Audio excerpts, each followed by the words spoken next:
అమెరికాకు వెళ్లి ఉద్యోగం చేయాలి అనుకునే వాళ్ళకి గేట్లు మూసిపోయినట్టేనా? ట్రంప్ డెసిషనే ఎందుకు కారణం. H1B వీసా అప్లై చేయాలంటే అప్లికేషన్ ఫీజు $1,00,000 చేశారు ఆయన. $1 అంటే ఇండియన్ కరెన్సీలో 88 రూపాయలు ఉంది ఈరోజు. సో 88 లక్షలు ప్లస్ టాక్సెస్, అదర్ ఫీజు అంతా కలిపితే ₹1 కోటి కడితేనే మీకు H1B వీసా వస్తుంది. అసలు ఏంటి H1B వీసా అంటే? ఇది ఒక work visa. IT, science, engineering రంగాల్లో స్పెషలిస్టులకు ఇస్తారు H1B వీసా. అయితే కంపెనీలు స్పాన్సర్ చేస్తేనే వస్తుంది. H1B వీసా అనేది అమెరికాలో సెటిల్ అవ్వాలనుకునే వాళ్ళకి ఒక గోల్డెన్ టికెట్ లాంటిది. ఫ్యూచర్ లో అది గ్రీన్ కార్డు వరకు వెళ్లే అవకాశం ఉంటుంది. ఇప్పుడు ఆ అప్లికేషన్ ఫీజు ₹1 కోటి కూర్చుంది.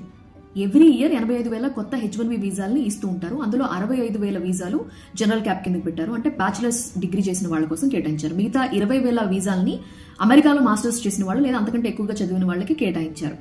అయితే బేసిక్ ఫిల్లింగ్ ఫీ కట్టి రిజిస్టర్ చేసి అప్లికేషన్ వేస్తారు. దీనిని లాటరీ సిస్టమ్ లో అప్లికేషన్స్ సెలెక్ట్ చేస్తూ ఉంటారు. ఆ లాటరీలో వాళ్ళ అప్లికేషన్ సెలెక్ట్ అయితే వాళ్ళు రిమైనింగ్ అమౌంట్ పే చేస్తే H1B వీసా వచ్చేది. అయితే ఈ అప్లికేషన్స్ ఎలా పంపిస్తారంటే స్వయంగా ఒక వ్యక్తి ఇండివిజువల్ గా పంపించలేరు. అక్కడ ఒక అమెరికన్ కంపెనీ అవసరం. ఆ కంపెనీ అమెరికా ప్రభుత్వానికి అప్లికేషన్ పంపిస్తుంది. అందులో ఏముంటుందంటే మాకు ఒక ఉద్యోగం అవసరం, మేము హైర్ చేయాలనుకుంటున్నాం అని చెప్పి మిగతా డాక్యుమెంట్స్ అన్ని కూడా ఆ కంపెనీని ఫిల్ చేసి బేసిక్ ఫిల్లింగ్ ఫీ కట్టి లాటరీ సిస్టమ్ కి పంపించేస్తారు. ఈ ఫీజు అనేది ఎంత ఉండేది ఇంతకు ముందర? ఈ బేసిక్ ఫిల్లింగ్ ఫీజు అండ్ ఆ లాటరీ సిస్టమ్ లో కనుక సెలెక్ట్ అయితే అప్లికేషన్ కట్టాల్సినటువంటి మొత్తం అమౌంట్ కలిపితే కూడా $2,000 నుంచి $7,000 వరకు మాత్రమే ఉండేది. అంటే 6 లక్షల లోపలే ఫీజు ఉండేది. ఇప్పుడు H1B వీసా $1,00,000 అయింది. బాగా సంపాదిస్తున్న వ్యక్తి కాదు కానీ ఒక యావరేజ్ ఇంజనీర్ తీసుకుందాం. సంవత్సరానికి $1,20,000 సంపాదిస్తున్నాడు అనుకుందాం. సో $1,00,000 ఫీజు కట్టాలి. రెన్యువల్ గురించి కూడా మాట్లాడుకుందాం. H1B వీసా ఉంది, రెన్యువల్ చేయించుకోవాలి 3 ఏళ్లకు అనుకుందాం. సో ఒక్కో సంవత్సరానికి $1,00,000 అంట. $3 లక్షల 3 ఏళ్లకి ₹3 కోట్ల కట్టాలి. పాసిబులేనా? యుఎస్ లో మాస్టర్స్ PhD చేసిన తర్వాత H1B వీసాలకు మారే కమ్యూనిటీలో భారతీయులు ఎక్కువ మంది ఉన్నారు. అమెరికాలో H1B వీసాలు పొందినటువంటి వాళ్ళలో 2015 నుంచి లెక్కలు చూస్తే ఇండియా నుంచి వెళ్లిన వాళ్లే 71% మంది ఉన్నారు. చైనాకు సంబంధించిన వాళ్ళు 11.7% మంది మాత్రమే ఉన్నారు.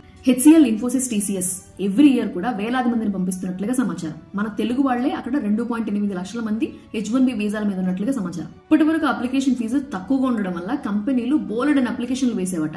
అమెరికా వాణిజ్య కార్యదర్శి హావర్డ్ లుట్నిక్ H1B వీసాలపై తీవ్ర విమర్శలు చేశారు. పెద్ద పెద్ద కంపెనీలు ఈవెన్ ఎంట్రీ లెవెల్ ఉద్యోగాలకి, అంటే తక్కువ జీతం ఉండే ఉద్యోగాలకి కూడా H1B వీసాలతో విదేశాల నుంచి హైర్ చేసుకుంటున్నారు. ఇక విదేశీయుల్ని తీసుకురావడం ఆపాలి, అదే మా పాలసీ అన్నారు ఆయన. White house staff secretary will sharp ఏమన్నారంటే అత్యున్నత ప్రతిభావంతులైన వారు అమెరికన్ ఉద్యోగులతో ఆ పనిని చేయించలేము, భర్తీ చేయలేము అని వాళ్ళని నిరూపించి అప్పుడు ప్రభుత్వానికి $1,00,000 చెల్లించి అప్పుడు ఆ ఉద్యోగికి మీరు జీతం ఇచ్చుకోండి అన్నారు. అంటే క్లియర్ కట్ గా అమెరికన్స్ ని హైర్ చేసుకోండి, వాళ్ళకే ట్రైనింగ్ ఇచ్చి వాళ్ళకే ఉద్యోగాలు ఇవ్వండి అని ఆయన క్లియర్ గా చెప్పినట్టు అర్థమవుతోంది. మీరేమనుకుంటున్నారు?